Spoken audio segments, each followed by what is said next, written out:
My girlfriend once mocked me in front of her friends, saying, "You can't even afford half the things my ex used to buy me." I just smiled and said, "You're right." A week later, her ex was questioned by police for using a stolen laptop, mine. That's when she called me, crying, "Please tell me you didn't." I'm 29, and until about a month ago, I thought I was in a decent relationship with my girlfriend Tessa. We'd been together for about 14 months, met through mutual friends at a birthday party, hit it off over shared tastes in music and food, started dating pretty quickly. Nothing crazy, just normal relationship progression. She had her place, I had mine, we'd alternate staying over on weekends. Tessa worked in retail management at some high-end boutique downtown. I worked in IT for a small company, doing network maintenance and security. Made decent money, nothing spectacular, but enough to live comfortably and save a little each month. Tessa always seemed fine with our lifestyle, casual dinners, movie nights, the occasional concert or day trip. Or so I thought. About 3 months ago, things started shifting. She'd make little comments here and there. My ex used to take me to this amazing restaurant every month. Oh, my ex got me a necklace just like that one, but nicer.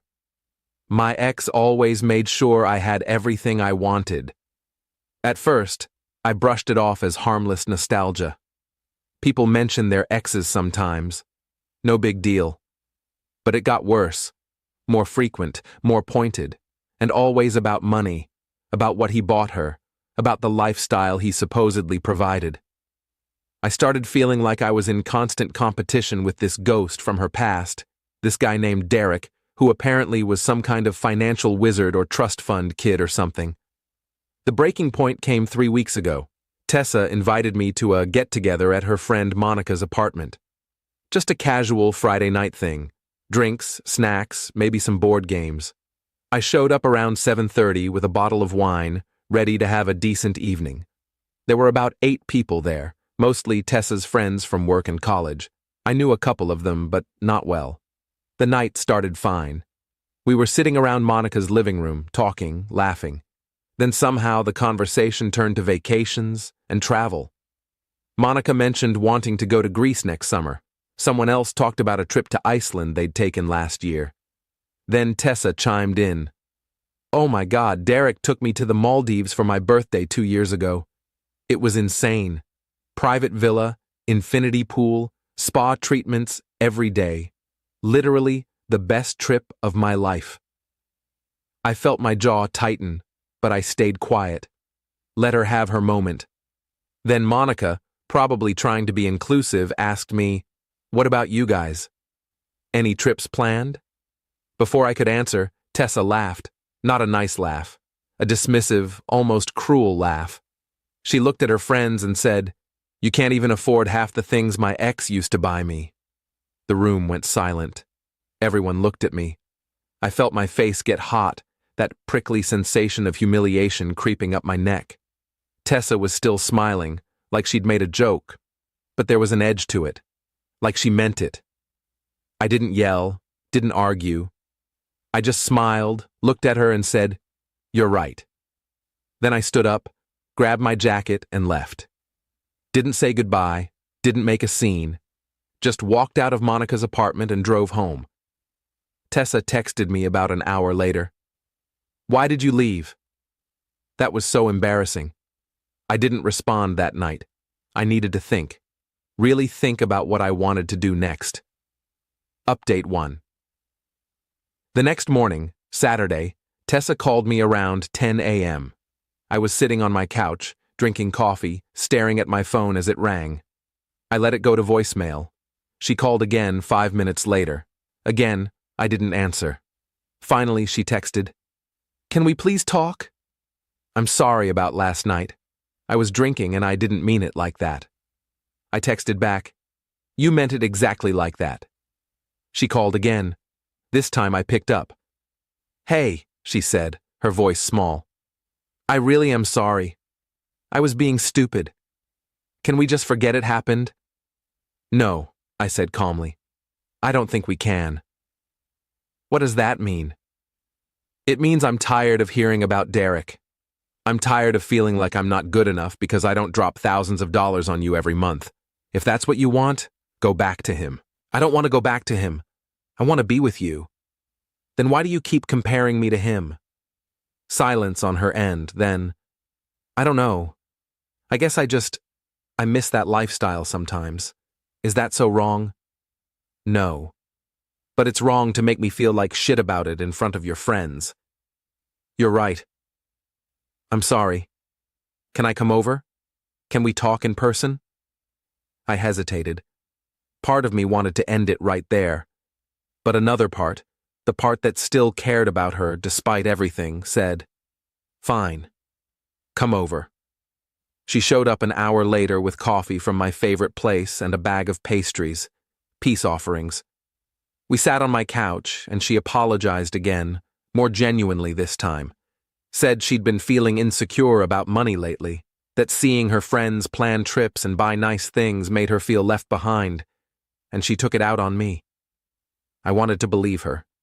I really did. So I accepted the apology. We agreed to move forward. But something had shifted in me. I couldn't unhear what she'd said. Couldn't unsee the look on her face when she mocked me in front of everyone. That afternoon, after Tessa left, I did something I'm not proud of. I went through her social media. I'd never done it before. I trusted her, or thought I did. But now I needed to know. Who was this Derek guy? What was their relationship really like? I found his profile pretty quickly. Derek Hamilton. Good-looking guy, I'll admit. Worked in finance, lots of photos of expensive dinners, exotic locations, designer clothes. And there, buried in photos from 2 years ago, were dozens of pictures of him and Tessa. Maldives, Paris, New York, all the places she'd mentioned. But here's what caught my attention. His most recent posts, from the last few months. Pictures of a high-end laptop, some new tech gadgets, a watch, and in the comments, people asking where he got them, him being vague. Got a good deal. Friend hooked me up. You know how it is. I recognized that laptop. It was the same model as one that had been reported stolen from my company's office 6 months ago. Same custom stickers, same configuration. I'd filed the report myself because I was in charge of inventory. My brain started connecting dots I didn't want to connect. Update 2, I spent the rest of that weekend doing research. Deep research. I pulled up the police report I'd filed for the stolen laptop. Serial number, specifications, everything documented. Then I went back through Derek's social media, screenshotting every post where the laptop appeared in the background or foreground. Monday morning, I called the detective who'd handled the theft case. His name was Martinez, a tired-sounding guy who'd told me 6 months ago that stolen electronics rarely got recovered unless they turned up at a pawn shop. Detective Martinez, this is about the stolen laptop I reported back in April. Case number 2024-47821. Yeah, I remember. What about it? I think I found it. I heard him sit up, papers rustling. You found it? Where? On someone's social media. I've got photos, timestamps, everything. I can send them over. Do that. Send everything to my email. If the serial number matches and we can confirm possession, we can follow up. I sent him the screenshots, the case file information, everything I had. Then I waited. Wednesday afternoon, Martinez called me back. We paid a visit to the individual in question, Derek Hamilton. He's claiming the laptop was a gift, but he can't provide any documentation. We're bringing him in for questioning. Serial number matches your report. We might need you to come identify it in person. My heart was racing. Yeah, of course. Whatever you need. We'll be in touch. That night, around 8 p.m., my phone rang. Tessa. Hey, I answered, trying to sound normal. Did you do something? Her voice was shaking. What are you talking about? Derek. The police questioned him today about some stolen laptop. He called me freaking out, saying someone reported him, saying he might get charged with possession of stolen property. I stayed quiet, letting her continue. Please tell me you didn't. She was crying now. Please tell me this isn't because of what I said at Monica's. Tessa, I don't know what you're talking about. Don't lie to me. Derek said it's a laptop from your company. Did you report him? Did you frame him? Frame him? I didn't frame anyone. A laptop was stolen from my office 6 months ago. I filed a police report. If Derek has that laptop, that's on him, not me. He said it was a gift. From who? Silence. Tessa, who gave Derek a stolen laptop? More silence. Then, quietly, I don't know. But I could hear it in her voice. She knew, or she suspected. Are you still seeing him? I asked. What? No. Then why does he have your number? Why is he calling you and not his lawyer? We're still friends. That's not a crime. No, but possession of stolen property is... She hung up on me. Update 3. The next day, Thursday, Detective Martinez called me again, asked me to come down to the station to formally identify the laptop. I took a half day off work and went in around 2 p.m. They had Derek in an interview room and the laptop laid out on a table in another room. Martinez walked me through it. Serial number matched. Custom stickers matched. It was definitely the laptop that had been stolen from my office. He's claiming it was a gift from an ex-girlfriend, Martinez said. Says she gave it to him a few months ago. Won't say who. I felt my stomach drop. An ex-girlfriend? Yeah, we're trying to verify his story, but if he can't provide contact information or proof, we're moving forward with charges. I went home feeling sick. Not because I felt bad for Derek. He had stolen property. Whether he stole it himself or received it didn't matter legally. But because I was starting to piece together a theory I didn't want to be true. That evening, Tessa showed up at my apartment unannounced. She looked awful. Red eyes, messy hair, no makeup. We need to talk, she said. I let her in. We sat on the couch, the same couch where she'd apologized just days earlier. Derek might go to jail, she said, voice hollow. They're saying he could be charged with felony possession. That's what happens when you have stolen property. He didn't steal it. Then who did? She looked at me, and I saw it. The guilt, the fear, the realization that she'd been caught. Tessa, where did Derek get that laptop? She started crying, hands covering her face. I gave it to him. My blood went cold. You gave him a laptop stolen from my office? I didn't know it was stolen, I thought. I found it in your apartment a few months ago in your closet. I thought it was an old one you weren't using. I was visiting Derek, trying to stay friends after we broke up, and he mentioned needing a laptop for work. So I took it and gave it to him. I didn't think it was a big deal. I stared at her, unable to process what I was hearing. You went into my closet, took a laptop that wasn't yours, and gave it to your ex-boyfriend without asking me? I thought you wouldn't mind. You have like 3 laptops. That laptop was stolen, Tessa. I was storing it as evidence. I was supposed to turn it over to the police when they asked for it. Her face went white. What? I found it at a pawn shop 2 months after it was stolen. Bought it back myself to return it to the company. I kept it at home because I was waiting on documentation for the insurance claim. You stole evidence from an active investigation and gave it to your ex-boyfriend. Oh my God, she whispered. Oh my God, what do I do? You tell the police the truth. You tell them you took it from my apartment without permission. You tell them Derek didn't know it was stolen. I can't. I'll get in trouble. You're already in trouble, Tessa. Derek's in trouble because of you. I'm in trouble because now it looks like I gave him stolen property. You need to come clean. She left my apartment without another word, just walked out, still crying. Final update. It's been 5 weeks since everything exploded. Tessa did eventually go to the police and confess that she'd taken the laptop from my apartment without permission. She was charged with theft and obstruction of justice. Derek's charges were dropped once her confession corroborated his story that it was a gift. Tessa and I are obviously done.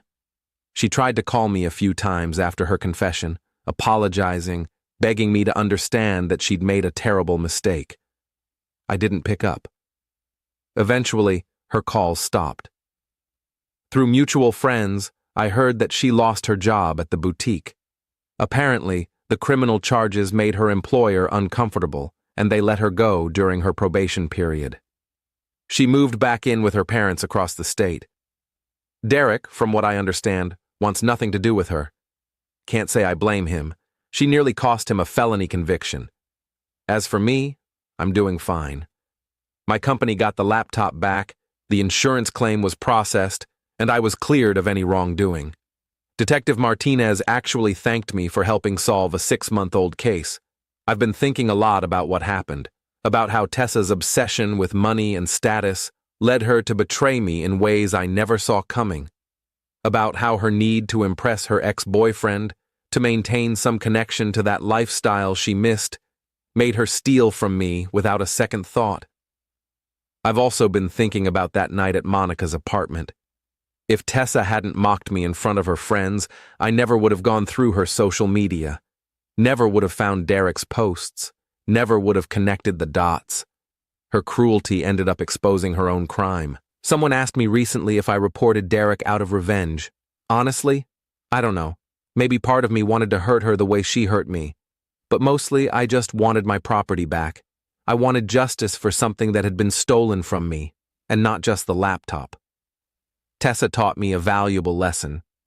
People who constantly compare you to their exes aren't over them. People who mock you for not spending enough money don't actually love you. They love what you can provide. And people who feel entitled to take what isn't theirs will eventually get caught. I'm not dating right now, taking time to heal, to rebuild my trust in people. But when I do start dating again, I'll know exactly what red flags to watch for. And I'll never ignore them just because I want to believe someone cares about me. Tessa's facing up to 2 years of probation and community service if she pleads guilty. Part of me feels bad for her. Part of me thinks she got exactly what she deserved. Mostly, I'm just glad it's over. Edit. People keep asking if I knew Tessa had taken the laptop when she gave it to Derek. I didn't. I'd assumed I misplaced it somewhere in my apartment, or that it was still in storage at my office. I have a lot of equipment lying around for work. It wasn't until Derek started posting photos of it that I realized it was missing and made the connection. Edit 2. For those wondering if I could have handled this differently, maybe. I could have confronted Tessa first when I saw the laptop on Derek's social media. But honestly, by that point, I was done. Done with the comparisons, done with feeling inadequate, done with being treated like a backup option to her ex. Reporting it to the police wasn't about revenge. It was about recovering stolen property. Everything else just happened.